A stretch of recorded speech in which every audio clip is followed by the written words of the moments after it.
تو میری تو جیسے حیرت کی انتہا نہ رہی۔ اس لڑکی کے بال سنہری، آنکھیں نیلی اور جسم بے حد پرکشش تھا۔ لگتا تھا کہ یہ کسی فلمی اداکارہ کی بیٹی ہے۔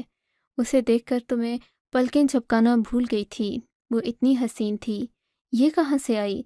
میں نے حیرت سے پوچھا تو ایس پی میڈم نے مجھے گھور کر دیکھا، اٹھ کر کھڑی ہو گئیں اس عورت کا استقبال کرنے کے لیے۔ آئیے آئیے، ایسے چوروں کی جگہ اسی جیل میں ہے۔ ہمارا جیل ایسی عورتوں کو بہت اچھے سے ٹھیک کرتا ہے۔ بی بی صاحبہ کے چہرے پر ایک پراسرار مسکراہٹ تھی۔ پھر اس خوبصورت حسینہ کو سیل کے اندر لے جایا گیا۔ میں نے دیکھا وہ اپنے ہاتھ چھڑانے کی بھرپور کوشش کر رہی تھی۔ اس کی نیلی آنکھیں دیکھ کر میں حیران تھی۔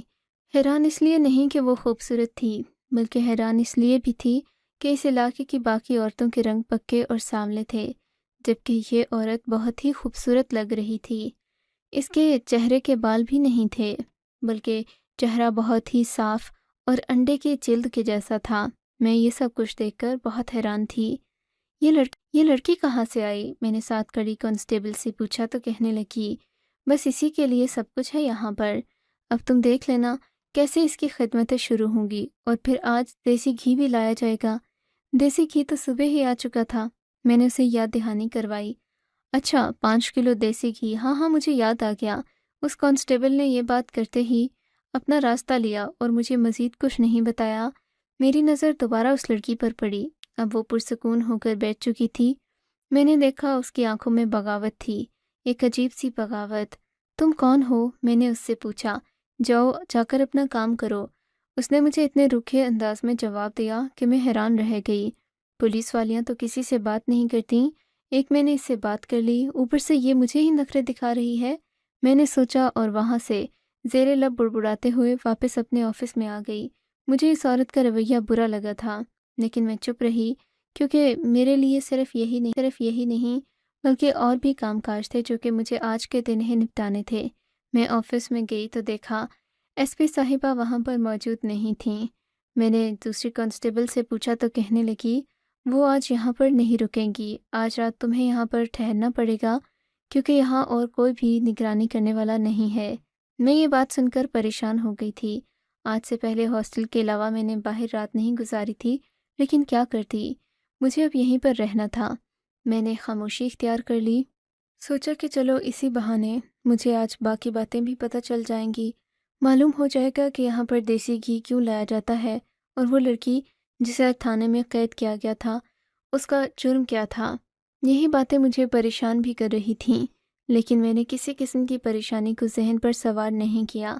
میں خاموشی سے رات ہونے کا انتظار کرنے لگی کہ جب سب لوگ کھانے پر بیٹھیں گے کوئی نہ کوئی بات چیت تو ہوگی، خاص کر اس عورت کے بارے میں جو کہ تھانے میں آج قید کی گئی تھی۔ تھوڑی دیر کے بعد مجھے راؤنڈ پر جانا پڑا، کیونکہ ایک عورت بہت زیادہ ہنگامہ کر رہی تھی۔ مجھے بھی بلایا گیا تھا۔ میں جیسے ہی سیل کی طرف گئی تو یہ دیکھ کر میری آنکھوں میں آنسو آ گئے کہ ایک بوڑھی عورت چلا رہی تھی، بری طرح چلا رہی تھی، لیکن اس کے بعد کوئی بھی نہیں سن رہا تھا۔ بار بار اس کے منہ پر ہاتھ رکھ کر اسے چپ کروانے کی کوشش کی جا رہی تھی۔ میں حیران تھی کہ آخر اس بیچاری عورت نے ایسا کیا کیا ہے، جبکہ وہ عمر میں بھی بوڑھی تھی، اس کا رنگ کالا تھا، وہ ان عورتوں جیسی ہرگز نہیں تھی جو کہ یہاں پہلے سے تھانے میں قید تھیں۔ یہ دیکھ کر میری آنکھیں مزید پھٹی کی پھٹی رہ گئیں کہ اس تھانے میں ہر سیل میں ایک خوبصورت گوری چٹی عورت موجود تھی، جبکہ باقی عورتیں کالی، پکے اور سانولے رنگ کی تھیں۔ مجھے یہ بات دکھ دے رہی تھی۔ پتہ نہیں کیوں اس بوڑھی عورت کا چیخنا چلانا مجھے بہت گراں گزر رہا تھا۔ مجھے سمجھ نہیں آتا تھا کہ میں اس کی مدد کیسے کروں، کیونکہ وہ مجھے واقعی میں ایک مظلوم اور پسے ہوئے طبقے کی عورت لگ رہی تھی۔ میں نے اسے بارہا بلانا چاہا، لیکن اس نے خاموشی اختیار کر لی تھی، کیونکہ رو رو کر اس کا گلا خشک ہو چکا تھا۔ پھر میں اس کے پاس گئی، میں نے کہا، بی بی کیا بات ہے، تم رو کیوں رہی ہو؟ کہنے لگی کہ چلی جاؤ یہاں سے، تم بھی باقی پولیس والیوں کی طرح میرا مسئلہ پوچھ کر مجھ پر ہنسو گی۔ نہیں ہنسوں گی، تم مجھے بتاؤ تو صحیح، تم نے کیا جرم کیا ہے جو تم یہاں پر لائی گئی ہو؟ اس عمر میں تمہیں جیل میں آنے کی ضرورت ہی کیوں پڑی؟ بیٹی میں تمہیں کیا بتاؤں، میں یہاں کسی اور جرم کی سزا میں لائی گئی ہوں، وہ جرم جو کرنا میں کبھی نہیں چھوڑوں گی، اور اس جرم کے لیے مجھے کوئی روک بھی نہیں سکتا۔ کیونکہ میں نے اپنی راستہ خود چنا ہے۔ مجھ پر کوئی زور زبردستی نہیں کی گئی۔ اگر مجھ سے کوئی بھی کام چھڑانے کے لیے یہ لوگ دباؤ ڈالیں گے تو یہ کیا سمجھتے ہیں کہ میں ان کی بات مان لوں گی؟ میں نے دھوپ میں نہیں سفید کیے، لیکن پھر بھی اگر تم میرے بارے میں جاننا چاہتی ہو تو میں تمہیں کچھ نہیں بتاؤں گی۔ تم بس اس بات کا پتہ لگاؤ کہ دیسی گھی روزانہ اس تھانے میں کیوں لایا جاتا ہے، وہ بھی اس وقت جب ایک گوری لڑکی کو گرفتار کر کے تھانے میں لایا جاتا ہے۔ کوئی تو وجہ ہوگی نا بیٹی۔ میں چاہتی ہوں کہ تم خود سچ تک پہنچو۔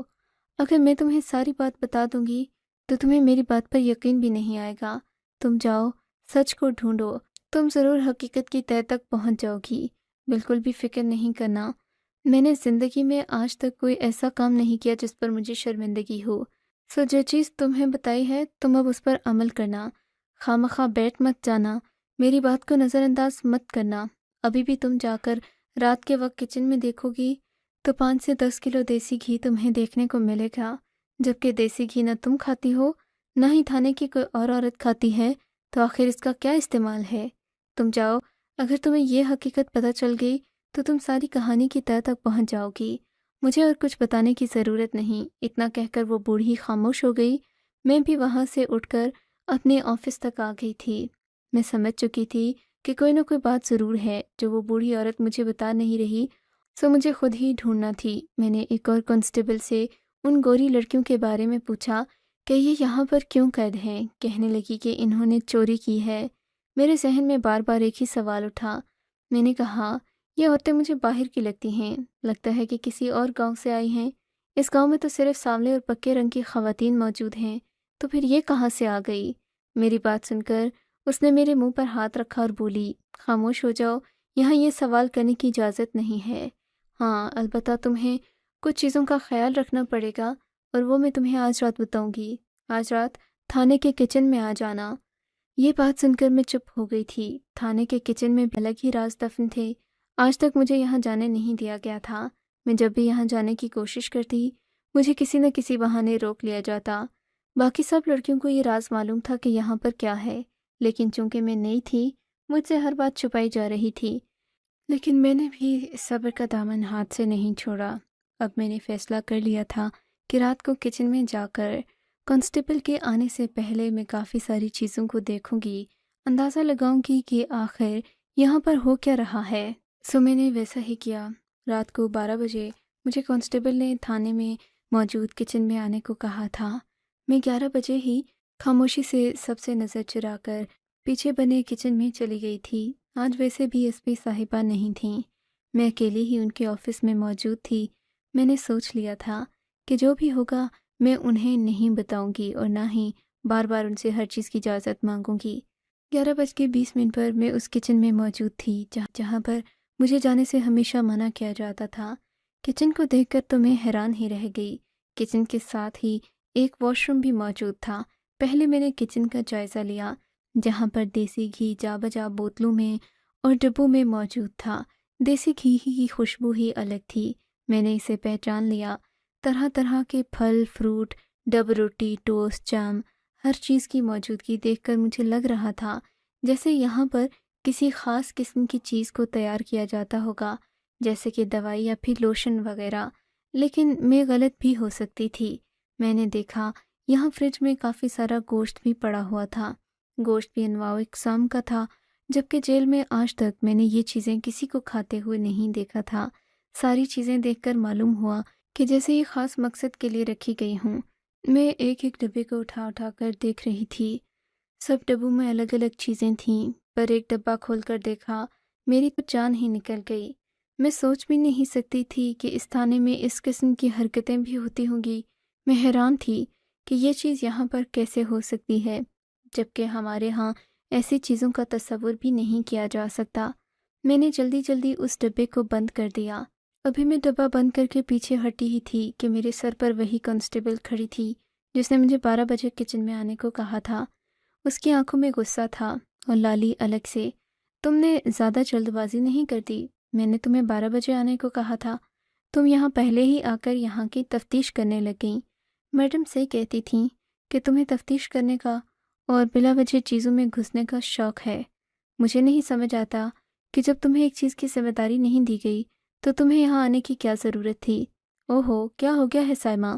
مجھے سائمہ پر حیرت ہو رہی تھی۔ میرا اور اس کا رینک ایک جتنا تھا، لیکن وہ مجھ پر روب ایسے جماتی تھی جیسے وہ یہاں کی آئی جی ہو۔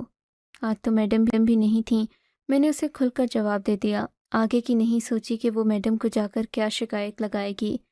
اچھا بات سنو میری، یہ دیسی گھی کے ڈبے الگ کر دو اور انہیں وہ پچھلے والے سیل میں لے کر آ جاؤ۔ اس نے مجھے ایک اور آرڈر دے دیا۔ اب میں اس کی کوئی بات ماننا تو نہیں چاہتی تھی، لیکن اب دیسی گھی کی حقیقت جاننا تھی، کیونکہ اس بوڑھی عورت نے مجھے یہی کہا تھا کہ جب تک دیسی گھی کی حقیقت نہیں پتہ چلے گی تم کبھی بھی حقیقت تک نہ پہنچ سکو گی۔ میں نے دیسی گھی کے ڈبے اٹھانا شروع کر دیے۔ میں ایک مضبوط جسامت کی مالک تھی۔ مجھے ان چیزوں سے فرق نہیں پڑتا تھا کہ میں وزن اٹھاؤں یا پھر زیادہ دیر تک چلتی پھرتی رہوں۔ میں وزن اٹھا کر آگے بڑھی۔ سائمہ بھی میرے ساتھ ساتھ چلنے لگی۔ ہم لوگوں نے جا کر ایک سیل میں دیسی گھی کے ڈبے رکھ دیے۔ ویسے سائمہ، ان ڈبوں میں کیا ہوتا ہے؟ میرا مطلب دیسی گھی تو ہوتا ہی ہے، لیکن یہاں پر کیوں لائے جاتے ہیں؟ میری بات سن کر سائمہ ہنس پڑی اور بولی، لگتا ہے کہ تمہیں کسی نے خاص ڈیوٹی دے رکھی ہے کہ تمہیں کسی حقیقت سے پردہ اٹھانا ہے۔ میں اس کی بات سن کر چونک گئی تھی۔ دل میں شرمندہ بھی ہوئی اور ڈر بھی گئی کہ اسے میری بات کا کیسے پتہ چلا، جبکہ میں نے سائمہ سے کبھی بھی ایسی بات نہیں کی تھی۔ بس تم اس سیل میں باقی چیزیں بھی لا کر رکھ دو، اور ہاں، یہاں پر ایک اچھا سا بیڈ بھی بنا دو۔ سائمہ نے مجھے ایک اور آرڈر کیا تھا۔ بیڈ اکیلے اٹھانا تو مجھے نہیں آتا۔ میں نے سائمہ کو صاف آنکھیں دکھا دیں۔ کیوں بھائی، تمہیں کیوں نہیں آتا؟ پولیس میں تم ہاکی کھیلنے تو نہیں آئی؟ ان سب چیزوں کو ٹیسٹ کرنے کے بعد ہی تو یہاں پر تمہیں بھیجا گیا ہے، تاکہ تم ملک اور قوم کی خدمت کر سکو۔ سائمہ کی باتیں مجھے اس وقت زہر لگ رہی تھیں، پر میں نے سوچ لیا کہ میں اس کو اپنا مخالف نہیں بناؤں گی۔ میں نے کہا چلو ٹھیک ہے، میں بیڈ خود سے گھسیٹنے کی کوشش کروں گی۔ لوہے کا بیڈ تھا۔ خوش قسمتی سے میں نے اسے بآسانی کھینچ کر اس کمرے میں لگا دیا۔ پھر اس کے اوپر سفید رنگ کی چادر بھی بچھائی گئی، طرف گاؤ تکیے لگائے۔ مجھے سمجھ نہیں آ رہا تھا جیل کے اندر یہ ساری چیزیں کرنے کی ضرورت ہی کیا ہے، جبکہ جیل میں تو قیدیوں کو سزا کے لیے لایا جاتا ہے، پر میری بات کسے سمجھ آتی تھی۔ خیر، مجھے جہاں تک کہا گیا میں نے ویسا ہی کیا۔ دیسی گھی کے ڈبے، بوتلیں ایک طرف رکھ دیں، دوسری طرف میں نے گاؤ تکیے اور سفید چادریں بچھا دی تھیں۔ چلو، باقی انتظامات میں خود کر لوں گی، اب تم جا سکتی ہو، سائمہ نے مجھے تھکتا دیکھ کر کہا تھا۔ نہیں، کوئی بات نہیں سائمہ، مجھے احساس ہے کہ تم پورا دن کام کرتی ہو، سو میں تمہارے ساتھ رہ لوں گی، میں نے سائمہ کو مکھن لگاتے ہوئے کہا، تاکہ وہ مجھے اپنے ساتھ رکھے اور میں بھی اس حقیقت سے پردہ اٹھتا دیکھوں جس کا میں انتظار کر رہی تھی۔ چلو ٹھیک ہے، تم بھی رک سکتی ہو، لیکن ایک بات کا مجھ سے وعدہ کرو۔ سائمہ نے مجھ سے وعدہ لیا کہ یہ بات میں کبھی کسی کو نہیں بتاؤں گی، چاہے کوئی مجھے جتنا مرضی ضد کرے، اصرار کرے، لیکن اس بات کو اپنے سینے میں راز بنا کر رکھوں۔ وعدہ کر لیا کہ میں ہمیشہ ایسا ہی کروں گی، یہاں پر جو کچھ بھی ہوگا میں کسی کو نہیں بتاؤں گی۔ چنانچہ سائمہ نے مجھے دوسری طرف بیٹھنے کا کہا، بولی کہ بس تم یہاں سے اٹھنا نہیں، ورنہ اگر کسی کی نظر تم پر پڑ گئی تو مشکل ہو جائے گی۔ میں چپ چاپ کرسی لگا کر سیل کے باہر بیٹھ گئی۔ 2-3 منٹ ہی گزرے تھے کہ ایک عجیب سا شور شرابہ ہونے لگا، لڑکیوں کی آوازیں آنے لگیں۔ پھر پلٹ کر جو منظر میں نے دیکھا، میں اسے دیکھ کر حیران تھی۔ وہ منظر ایسا تھا کہ کوئی بھی عورت دیکھے تو اس کی آنکھوں میں آنسو آ جائیں۔ میرا دل زور زور سے دھڑکنے لگا تھا۔ یہ تھانے اور قانون کے ادارے تو لوگوں کو محفوظ بنانے کے لیے ہوتے ہیں، پر یہاں یہ کیا ہو رہا تھا، میں سوچ بھی نہیں سکتی تھی۔ پھر ان دیسی گھی کے ڈبوں کا بھی راز کھل گیا۔ جب ان بوتلوں سے ڈھکن اٹھایا گیا تو میں یہ دیکھ کر حیران رہ گئی تھی کہ وہ دیسی گھی نہیں بلکہ ایک اور چیز تھی۔ میں اس چیز کا نام بھی نہیں لینا چاہتی، سمجھ تو آپ گئے ہوں گے۔ خیر سے میں پھٹی پھٹی آنکھوں سے وہ سارا منظر دیکھتی رہی، یہاں تک کہ میرے منہ سے دبی دبی سی چیخ نکلی، پر وہاں اتنا شور تھا کہ میری چیخ تو کیا، اگر میں رونا بھی شروع کر دیتی تو کسی کو سمجھ نہ آتا۔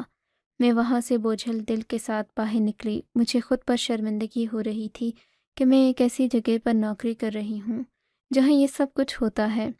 میرے دل میں تھا بہت ساری باتوں کا ملبہ جو میں کہیں نہ کہیں گرانا چاہتی تھی کہ میں کسی سے بات کروں۔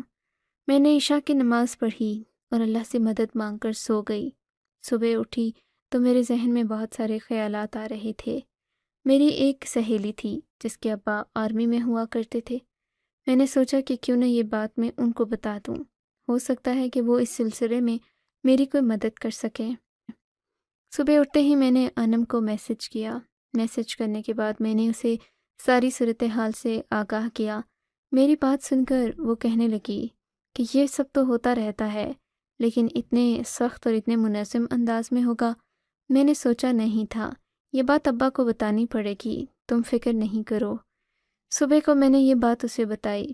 2 دن کے بعد جو واقعہ ہوا، اس نے سب لوگوں کے پول بھی کھول دیے اور وہاں سے ہونے والی اس برائی کی جڑ کو بھی ختم کر دیا۔ کالے رنگ کی ایک گاڑی تھانے کے باہر موجود تھی۔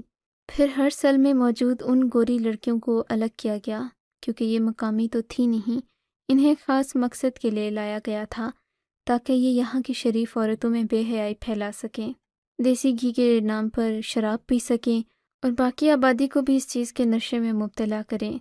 ان سفید چمڑی والی عورتوں کو ایک ایک کر کے کالی گاڑی میں بٹھایا گیا، اور پھر وہ گاڑیاں کہاں جانتے، کیونکہ ان گاڑیوں کو چلانے والے اس ملک کے محافظ تھے۔ ان گاڑیوں کے جانے کے بعد ایس پی صاحبہ نے ہمیں گھور کر دیکھا۔ تم میں سے کسی نے تو شکایت نہیں کی۔ میڈم، ہمیں کیا ضرورت ہے شکایت کرنے کی؟ ان لوگوں کی تو چھوٹی سے چھوٹی چیز پر نظر رہتی ہے۔ شہر میں کس دکان پر کیا بکا ہے یہ تک بھی ان خفیہ لوگوں کو معلوم ہوتا ہے، تو پھر انہیں یہ کیسے نہ پتہ چلتا کہ اس تھانے میں اتنی بڑی بغیرتی بے حیائی پھیلائی جا رہی ہے، وہ بھی یہاں کی مقامی شریف عورتوں میں، اور وہ چپ رہتے۔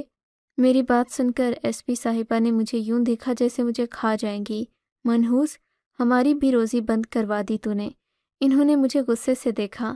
اگر آپ کو پتہ چل ہی گیا ہے کہ یہ کام میں نے کیا ہے تو پھر یہ سمجھ لیں کہ میں اور کیا کیا کر سکتی ہوں۔ میری اس بات نے انہیں ڈرا دیا۔ اس کے بعد ایس پی صاحبہ نے مجھے دھمکانے کی کوئی کوشش نہیں کی، کیونکہ وہ جان گئی تھیں کہ میں ایک معمولی کانسٹیبل نہیں ہوں۔ میری زبان بڑے بڑے لوگوں تک پہنچ ہے، اور پھر جو سچ بولتا ہے اسے تو کسی چیز کا ڈر نہیں ہوتا۔ آپ کو اگر یہ کہانی اچھی لگی ہے تو اس ویڈیو کو لائک کیجیے، اور اس طرح کی مزید کہانیاں سننے کے لیے ہمارے چینل کو ضرور سبسکرائب کیجیے۔ کہانی سننے کا شکریہ۔ آپ سے ملاقات ہوگی اگلی ویڈیو میں، تب تک کے لیے اللہ حافظ۔